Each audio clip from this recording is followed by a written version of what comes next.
I'm Samsabu Shomen. আমি co-founder CEO Parents Care. Actually আমি 50 লাখ টাকা চাচ্ছি 4% ইকুইটি দিয়ে।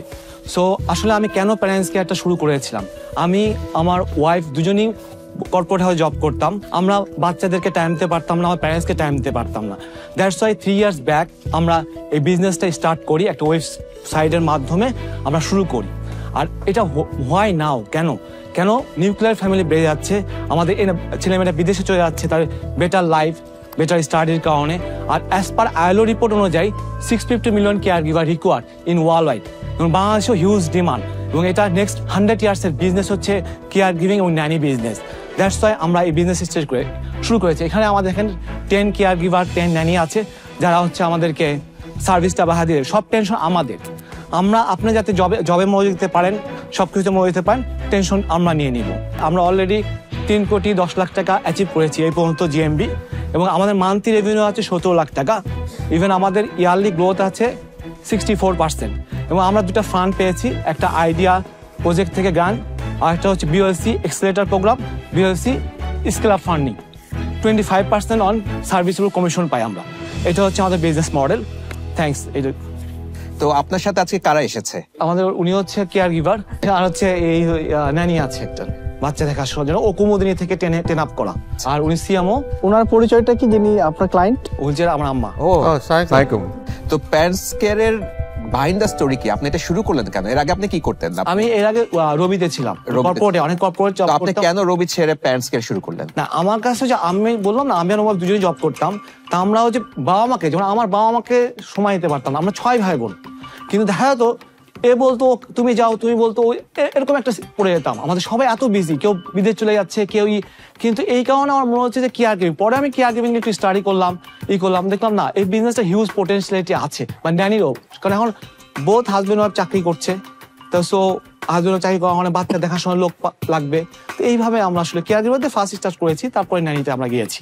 আপনাদের কিরকম কয়জন স্টাফ আছে?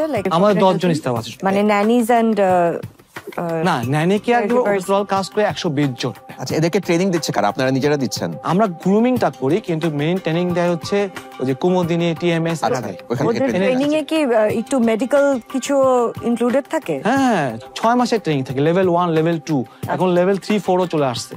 এখন তো এরকমও হচ্ছে, দেখতেছি আমরা যে কলেজে যারা বিবিএ পড়ে, ওরাও কিন্তু এখানে আসতেছে। আগে আমরা ধরেন যে প্রথম থেকে বিজনেস করার পর আন্ডার ম্যাট্রিক পেতাম, কিন্তু এখন দেখা যাচ্ছে ইন্টারমিডিয়েট পাস, ডিগ্রি পড়ছে, এরকম ছেলে মেয়ে এখন আসতেছে।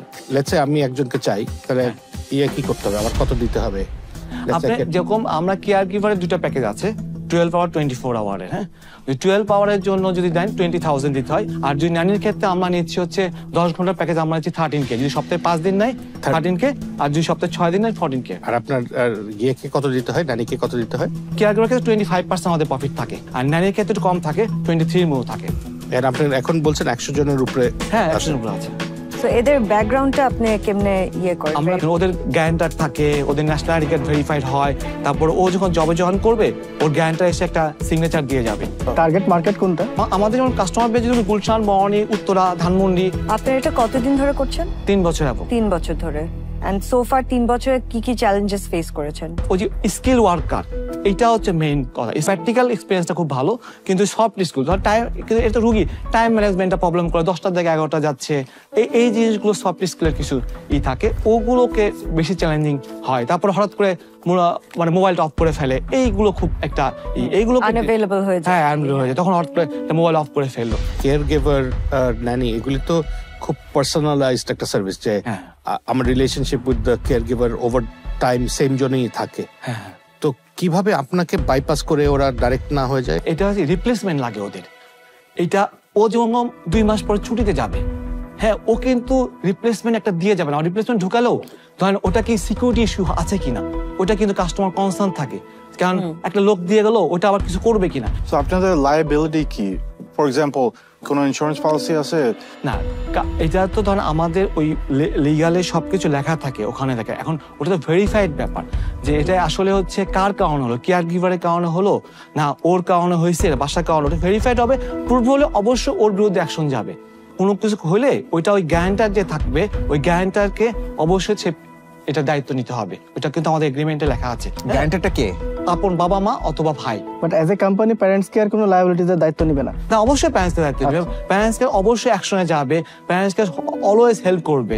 এটা ধরেন পুলিশি হেল্প, প্যারেন্টসকে অল টেক দ্য রেসপন্স। আর এখন যে কারেন্ট সার্ভিস আপনি দেন, এই যে 16-17 লাখ, এর মধ্যে কত পার্সেন্টেজ আপনি প্যারেন্টস কেয়ার থেকে পান আর কতটুকু ন্যানি সার্ভিস থেকে পান? 50% কেয়ার গিভার থেকে, আর 25 যদি ন্যানি পরে আমরা স্টার্ট করেছি 25%, ফিজিওথেরাপি থেকে 25% এর মতো। আচ্ছা, এখন আপনার রেভিনিউ বললেন 16 লাখ টাকা মাসে। 17 লাখ টাকা। 17 লাখ টাকা। এর মধ্যে আপনার কস্ট কত হয় এবং আপনার নেট প্রফিট কত? সবকিছু বাদ দিয়ে 60,000 নেট প্রফিট থাকে। এবং আপনি কি স্যালারি নিচ্ছেন? হ্যাঁ, আমি স্যালারি নিচ্ছি। আপনার পার্সেন্টেজ ওয়াইজ তো অনেক কম হয়ে গেল। 60,000 out of a revenue of 17 lakhs a month। কি করবেন 50 লাখ টাকা দিয়ে? 50 টাকা দিয়ে আমার যেটা হচ্ছে, আমি অ্যাপস ডেভেলপ করবো, আর একটা হচ্ছে আমার মার্কেটিং কস্ট খুব লো, মানুষজন জানে না, ওইটা নিয়ে কাজ করবো, এনআরবি নিয়ে কাজ করবো, আর আমাদের ফেসবুক গুগল অ্যাড বাড়াবো, আর একটা হচ্ছে ক্যাপাসিটি বিল্ডিং করবো, যে গ্রুমিং করবো প্রচুর। কারণ আমাদের কেয়ার গিভার কিন্তু প্র্যাকটিক্যাল এক্সপিরিয়েন্সে খুব ভালো, কিন্তু আমাদের হচ্ছে সফট স্কিল একটু প্রবলেম আছে। আর আমি এবার জুন পর্যন্ত প্ল্যান আছে, যদি আমি ফান্ড টান ঠিক মতো পাই, আমি 17 লাখ টাকা প্রফিট করবো। আমি যদি ইনভেস্টর হিসেবে আপনাকে ইনভেস্ট করি, আমি এখান থেকে কিভাবে করে বিজনেস করব? না, আমরা যে আপনাকে পার্সেন্টেজ দিব, ইয়ারলি একটা পার্সেন্টেজ আমরা একটা প্রফিট আপনার সাথে শেয়ার করতে পারি। মানে আমি যে টাকা ইনভেস্ট করব 4% করে, তো সেই টাকাটা আমার উঠে আসতে অনেক দিন সময় লাগবে। আমি তো 50 লাখ টাকাটা ধরেন ব্যাংকে রাখলে যে এফডিআর পাবো, সেটা তো এই অ্যামাউন্ট থেকে অনেক বেশি। তো আমার জন্য তো একটু প্রফিটেবল হতে হবে ভেঞ্চারটা। এইটা আমাদের যে প্ল্যান আছে, যে আমরা এই বছর তো 17 লাখ করছি, তারপরের মাসে কিন্তু আমাদের প্ল্যান 37 লাখ টাকা করবো, তারপরের বছর 71 লাখ টাকা করবো। সো প্রফিট কিন্তু বাড়তে থাকবে, আমার কিন্তু ফোরকাস্ট করা আছে। কারণ আমরা তো সেলস মার্কেটিং কাজ করি, আমরা জানি কিভাবে অ্যাচিভটা করতে হয়, এটা কিন্তু আমরা কনফিডেন্ট। আর কোনো কম্পিটিশন আছে? আমাদের কিছু কম্পিটিশন আছে, দু একজন আছে মার্কেটে। মানে আপনি 10 কোটি টাকা ভ্যালুয়েশনে কোম্পানি এনছেন, 10 কোটি টাকা, 10 কোটি বেশি, 10 কোটির বেশি, রাইট? ফর আ কোম্পানি যার কোনো অ্যাসেট নাই, একটা সেট অফ একটা ডেটাবেস আছে অফ 500 জন কেয়ার গিভার। সো কালকে এসে অন্যান্য সার্ভিস প্রোভাইডাররা এসে এটা কেন নিতে পারবে না? না, নিতে পারবে না, কারণ এটা ট্রাস্টওয়ার্দি বিজনেস। এটা হচ্ছে পুরো ট্রাস্টওয়ার্দি। আপনি যদি আমার উপর রিলায়েবল করে ফেলেন, এটা অন্য কাছে যাবেন না। আপনার কি গুডউইলের কস্ট এত? না, আমরা ধরেন আমরা তো উই ডুইং প্রফিট স্টার্ট করেছি, এটা একটা অ্যাচিভমেন্ট না যে আমরা ধরেন একটা বিজনেস। হ্যাঁ, আপনি যদি প্রফিট দেখেন, আপনার 17 লাখ টাকা of monthly sales is last মান্থে, which is your best month I would presume. আপনি মাত্র 60,000 টাকা প্রফিট করেছেন। এটা বাড়বে, এটা ধীরে ধীরে বাড়বে। এখন 60,000 থেকে আমাকে 4% দেবেন, মানে কত আসছে? 1500 টাকা। 1500 টাকা কি করবো? আমি তো আপনাকে যেটা এই বছর আমার প্রফিট বাড়বে না, এবছর আমার 17 লাখ টাকা প্ল্যান করেছি জুন পর্যন্ত, তারপরে মাস 37 লাখ টাকা হবে, তারপরে মাস 71 লাখ টাকা হবে। পার্সেন্টেজ তো 4% এখন বেড়ে যাচ্ছে আস্তে আস্তে। তার ভ্যালুয়েশন বাড়ছে, ভ্যালুয়েশনটা বাড়ছে না, ভ্যালুয়েশনে তো স্টার্টআপে একটা আছে।